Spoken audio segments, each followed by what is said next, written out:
What I'm holding right now is a common writing tool called pen. It is used to write or draw on surfaces like walls or paper.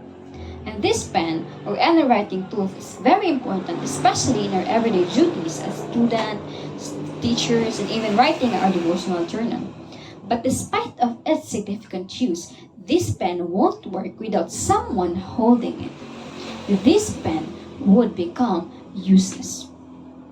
Just like as humans, when we try to live without God holding and controlling our lives, we become useless.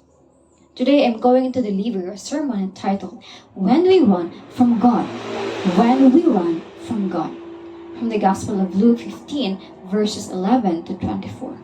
In previous chapter, up to these verses, Luke presents three stories as Jesus replies to the complaints of his critics, the Pharisees and scribes. They disapprove of Jesus preaching to tax collectors and sinners and even sharing meals with them. They find these actions as objectionable.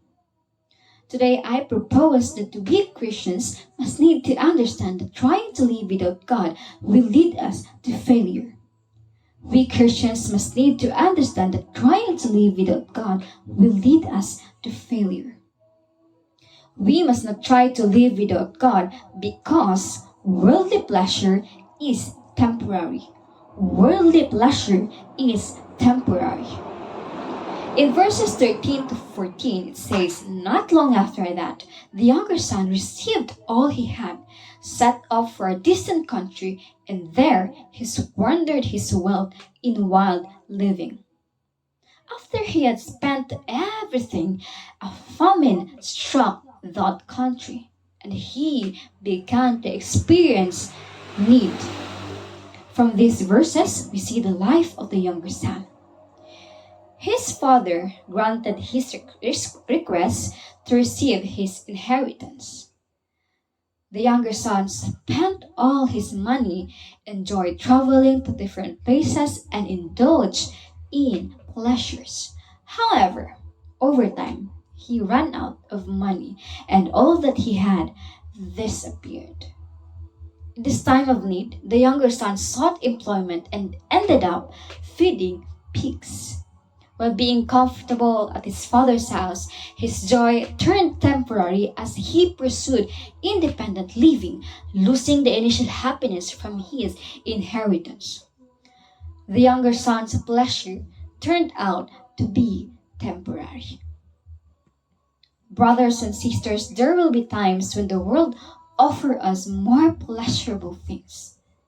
But we must always remember that this worldly pleasure is just temporary and nothing can compare to the joy that we can acquire if we continuously follow God. We should always live in accordance to the will of God in our lives. We may not be like the younger son whose request was granted but eventually left his father and enjoyed life on his own. May we not leave God in exchange for this world's pleasure. May we not leave God in exchange for this world's pleasure. We must not try to live without God because worldly pleasure is temporary and worldly plans will fail. Worldly plans will fail. The original plan of the younger son was to set off for a distant country and squander his wealth in wild living, as seen in verse 13. A severe famine arose as the younger son lost his wealth. He was planning to fill his stomach with pods that pigs ate, but no one gave him anything.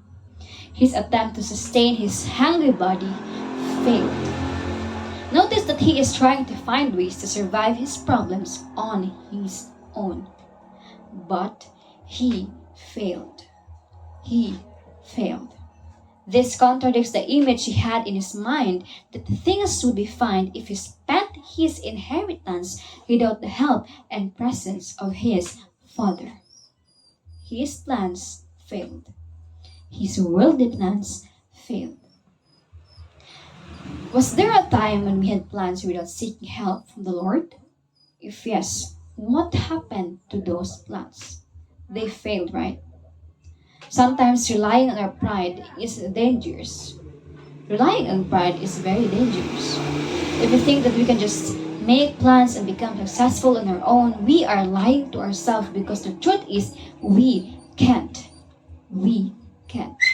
We can't achieve a successful and meaningful life without following God's will in our lives.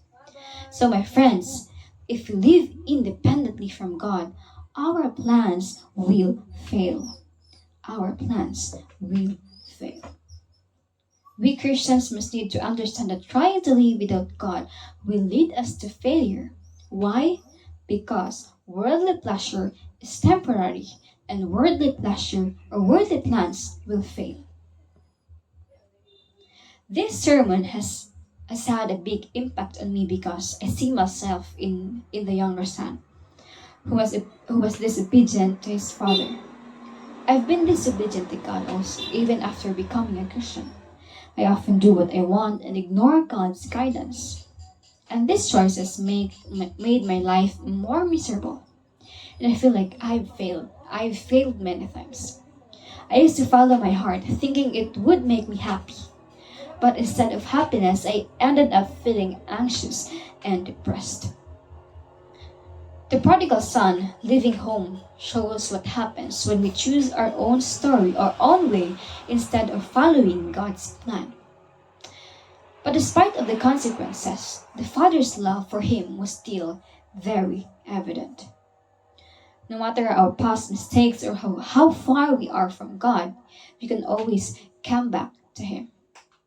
Accepting redemption enabled us to experience God's grace and forgiveness. Like the younger son changed, we can change too. It's important to remember that the true fulfillment comes when we surrender to God's plan for our lives. No matter how far we wander, He will always run to welcome us back. Are we like the prodigal son? Are we disobedient to our Father in heaven? Today, I pray that we believers will put our full dependence on God, that we will recognize that His plans are way better than ours. May this message of God serve as a reminder that we have a Father who is willing to welcome us despite of our mistakes. Requesting everyone to please rise and let us pray.